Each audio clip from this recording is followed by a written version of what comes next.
Kelly's helped me grow so much as a person, as a man.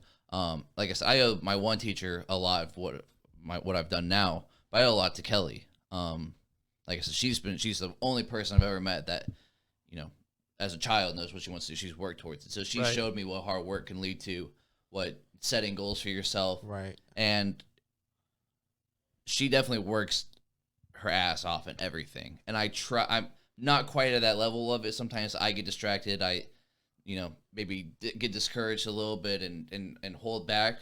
But she showed me what grinding really can do. And because of that, like, nice. A lot of people don't have that, man. Yeah. That kind of so, influence. and I kind of look at it like, well, I didn't join the Air Force, so I have to stay with this one, or Right. else. So See, and I mean, like Steve said, a lot of people don't have that drive, especially knowing as a young kid that that's what they want to do, and that's me, man. Like, if anybody that knows me long term, like, I don't stick with shit for very long at all. Like, I get very bored with things and move on, but it's been cool, man. The podcast is one thing that I've stuck with and like am fully dedicated to and haven't gotten bored with.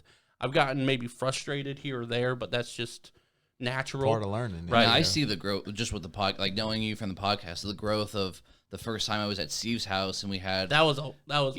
That was a long time ago. Holding a mic and you had your computer, but a whole different like sound. And the second time to the office, and now I'm here. You have whole new equipment, camera, like the growth that you put into it, it's unbelievable. And like, if you could do that for this, like I know what you'll be able to do for yourself in life. Right, man.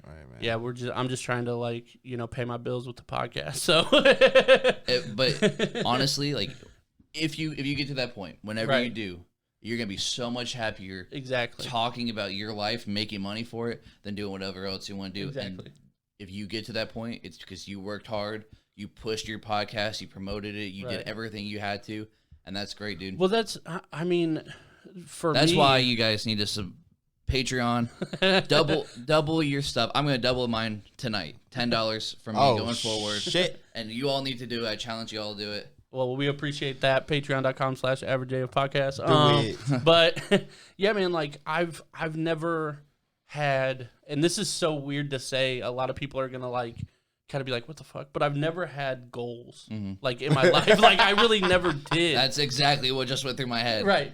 Like I've never really had a goal, and there's nothing that I've really like gravitated towards that I love and that I stick with. Like I'm like, oh, this is dope, and then in a year I get bored with it. Right. But I've always liked talking and like and like sharing my story and my perspective and stuff like that. So that's why like even if like down the road something happens or whatever, like this podcast is going to keep going. If it's just me, if I'm in a closet, like I don't know, it's going to keep going no matter what. But it's the one thing that I've been passionate about. But back to Kelly, I've never had that drive as a young kid to dedicate myself to something. I've never cared about school or anything like that, and I wish I did. But there's different ways to go about stuff. So again, if you're past the point of school, you can still make it. You know what I mean? And I think that's a good thing to remind everybody of. For sure, man. And working at Walmart's kept me humble. That's for sure. Yeah. That has kept me humble.